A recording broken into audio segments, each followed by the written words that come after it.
Hello नमस्कार दोस्तों, मेरा नाम है विकास और एक बार फिर से मैं स्वागत करता हूं आपका एक और नई वीडियो में। आज के इस वीडियो में बात करने वाले कि हमारे पास में एक और कंसेप्ट होगा जो आपके सामने लाइट चैप्टर है, जो आपका प्रकाश वाला चैप्टर है, उसके अंदर बात करेंगे कि जो हमारे पास में जो सिंपल जो आपके सामने क्या होता है कंसेप्ट होता है कि जो आपका समतल दर्पण होता है, जहाँ पे आपके सामने आएगा कि जो प्लेन मिरर होता है उसके बारे में हम बात करने वाले। तो यहाँ पे आज के इस वीडियो में बात करेंगे जो हमारे पास में प्लेन मिरर क्या होता है, उसके हमारे पास में कंडीशंस क्या होती हैं। तो पहले हम यहाँ पे पूरा आज हम यहाँ पे इसको प्रैक्टिकली देखने वाले कि हमारे पास में सिंपल जो आपके सामने यानी जो आपके सामने क्या होता है प्लेन मिरर क्या होता है, यानी जो समतल होता है उसकी बात करते हैं यहाँ पे। तो पहले देखो हम इसकी बात करेंगे, समतल दर्पण की विशेषता देखेंगे यहाँ पे, इसके बाद में समतल दर्पण का उपयोग देखेंगे, जो प्रतिबिंब का जो गुण होगा उसके बारे में देखेंगे, और समतल दर्पण का चित्र है उसके बारे में हम जानेंगे किस प्रकार से आप उसका चित्र यहाँ पे बना सकते हैं। तो सबसे पहला पॉइंट हमारे पास में आएगा कि जो समतल दर्पण होता है उसकी विशेषता क्या होती है।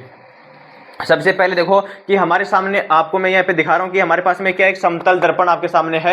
यहाँ पे देखो कि ये होता क्या है एक्चुअल में, मतलब कि जो इसका ऊपर वाला ये जो सरफेस आ रहा है, यानी जो ये आपका प्लेन बना हुआ कैसा एक समतल बना रखा है, यानी इसका पीछे का पृष्ठ कैसा हुआ है, रंगा हुआ है, और सामने वाला जो भाग होता है वो परावर्तक पृष्ठ का कार्य करता है, उसको क्या बोलते हैं, समतल दर्पण बोलते हैं। तो यहाँ पे देखो कंडीशन में क्या बोला है कि इसकी जो प्रतिबिंब सतह समतल होती है, मतलब कि जो आपके सामने देखो इसके अंदर जो आपका चित्र बन रहा है वो ये सतह है आपके सामने, वो कैसी होती है, समतल यानी प्लेन होती है एकदम, उसको बोलते हैं प्लेन होता है। ये क्या होता है, इसको बोलते हैं समतल दर्पण बोलते हैं। तो इसका जो आपको देखो इसका जो प्रतिबिंब आपको दिखाई दे रहा है वो क्या है, समतल दर्पण में दिखाई दे रहा है। तो ये सामने वाला भाग है वो बिल्कुल फ्लैट होता है, मतलब ये बोलते हैं यहाँ पे देखो कि जो प्रतिबिंब जो आपकी सतह होगी वो समतल होती है। यहाँ पे पहला पॉइंट यहाँ पे नोट करना है। दूसरा पॉइंट यहाँ पे देखो ये प्रकाश के परावर्तन में भाग लेता है, और जो कोई सामने वाला जो भाग बना रखा है ये क्या होता है, ये प्रकाश के परावर्तन में भाग लेता है। मतलब आप इस वस्तु का चित्र इसमें देखोगे तो आपको पीछे वो दिखाई देगा, और वो आपको यहाँ पे उसको बोलते हैं परावर्तन। तो पॉइंट नंबर 2 क्या होता है, पहला तो होता है कि इसकी प्रतिबिंब सतह समतल होती है, यह प्रकाश के परावर्तन में भी भाग लेता है। इसके बाद में इसका पुच्छ भाग पीछे से पॉलिश किया जाता है तथा अगला भाग पर परावर्तक चढ़ाई जाती है। मतलब देखो ये सामने इसका वाला भाग है वो किसका काम करेगा, परावर्तक पृष्ठ का काम करेगा। मतलब आप इसमें किसी वस्तु का चित्र आसानी से देख सकते हैं। ये क्या होता है, परावर्तक पृष्ठ होता है। और जो पीछे वाला भाग होता है इस पे, मतलब इधर वाले जो कांच का पीछे वाली सतह है उस पे कलर होता है, यानी पॉलिश करी जाती है ताकि आपको प्रतिबिंब अच्छा आसानी से दिखाई दे। तो वो पॉइंट नंबर यहाँ पे याद रखना है। पहला पॉइंट याद रखना है, दूसरा ये याद रखना है, तीसरा ये वाला आपको याद रखना है। इसके बाद में पॉइंट नंबर 4 यहाँ पे क्या है, ये परावर्तन के नियमों का पालन करता है। मतलब परावर्तन का नियम मैंने आपको पढ़ाया पीछे वाले चैप्टर में।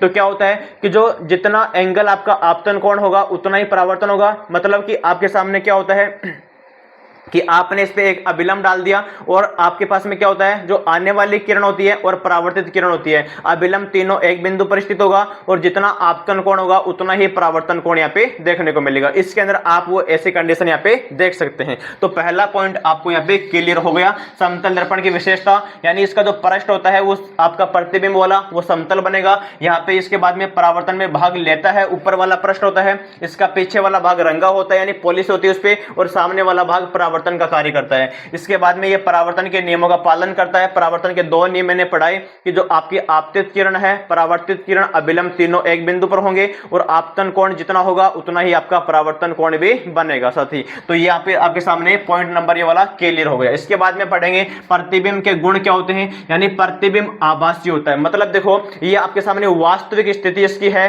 किसकी, मार्कर की है। आप इसका फोटो इसमें देखो, मतलब चित्र देखो तो वो आपको पीछे इसमें दिखाई दे रहा होगा, मतलब वो आभासी है। मतलब पीछे कहां से आएगा, वो तो आभासी रहेगा। तो सामने तो वास्तविक है, लेकिन इसके पीछे बन रहा वो क्या होगा, वो आभासी प्रतिबिंब इसका बनेगा। इसके बाद में प्रतिबिंब सीधा होता है, जैसे मार्कर का मुंह ऊपर की ओर है तो इधर भी इसमें देखो कांच में देखो इसका मुंह भी ऊपर की ओर है, तो प्रतिबिंब कैसा है, सीधा बना रखा है। इसके बाद में क्या है, प्रतिबिंब का आकार वस्तु के बराबर होता है। जितना बड़ा मार्कर आपको यहाँ पे दिखाई दे रहा है उतना ही बड़ा मार्कर इसमें पीछे भी दिखाई दे रहा है। यानी यहाँ पे क्या होता है कि प्रतिबिंब आभासी होगा, सीधा होगा। ये वाली बात यहाँ पे नोट करनी है, आभासी यानी वर्चुअल होगा, यानी कि सीधा होगा, और यहाँ पे क्या, आकार वस्तु के बराबर। जितना मार्कर बाहर है उतना इसके अंदर आपको दिखाई दे रहा होगा। इसके बाद में क्या है, प्रतिबिंब वस्तु के पीछे दर्पण से समान दूरी पर बनते हैं। मतलब कि मार्कर जितनी आगे रखा हुआ है दर्पण के सामने उतना ही पीछे इसका डायग्राम बन रहा है, यानी पीछे इसका प्रतिबिंब आपके सामने बन रहा है। देख लो आपसे कि मतलब कि जितना आगे दर्पण के सामने क्या है मार्कर है, उसी प्रकार से पीछे भी आपके सामने उतनी ही दूरी पे बनता है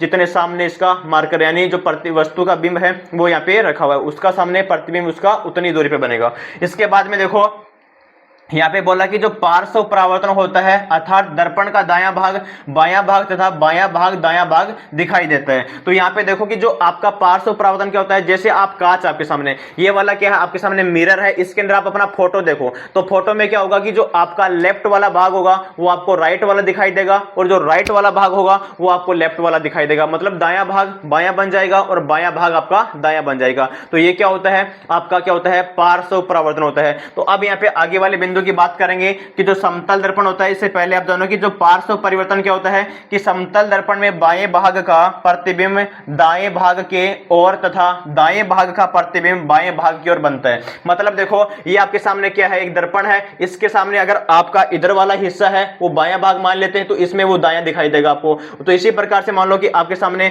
जो बायां भाग है वो दायां बन जाएगा और बायां भाग है वो आपका दायां भाग बन जाएगा। तो ये क्या होता है इसका, यानी जो आपका पार्श्व परावर्तन होता है। इसके बाद में क्या होता है कि समतल दर्पण होता है, उसका आपके सामने उपयोग कहां करते हैं। तो पहला पॉइंट यहां पे देखो दाढ़ी बनाने के लिए करते हैं। आप देखो ये कांच है, अब जैसे आप इसमें शेविंग बनाएंगे अपनी दाढ़ी बनाएंगे तो आप इसका यूज करेंगे, ठीक है। इसके बाद में क्या, साज सजा करने के लिए वाहनों में रिवर व्यू के रूप में, कि गाड़ी में आप बैठते हो तो उसके सामने जो ड्राइवर होता है उसके सामने एक शीशा लगा होता है तो पीछे वाला सीन उसमें देखता है तो वो क्या होता है रिवर व्यू के रूप में होता है। फिर क्या होता है पेरिस्कोप के अंदर होता है, कैलिडोस्कोप में होता है, सूर्य कुकर आदि में यंत्रों में इसका उपयोग किया जाता है। तो साथ ही यहाँ पे हमने जो आपको 3 पॉइंट पढ़ाए हैं, जो आपका प्लेन मिरर है, जो समतल दर्पण है उससे रिलेटेड मैंने आपको पढ़ाया। पहला बिंदु क्या है समतल दर्पण की विशेषता, दूसरा बिंदु क्या है प्रतिबिंब के गुण क्या होंगे, यानी आभासी बनेगा, सीधा बनेगा और वस्तु के बराबर बनेगा, जितनी दूरी पे आगे रखा हुआ उतनी दूरी पीछे बनेगा, और पार्श्व परावर्तन होता है यानी दायां भाग बायां बन जाता है और बायां भाग दायां बन जाता है। इसके बाद में इसका उपयोग होगा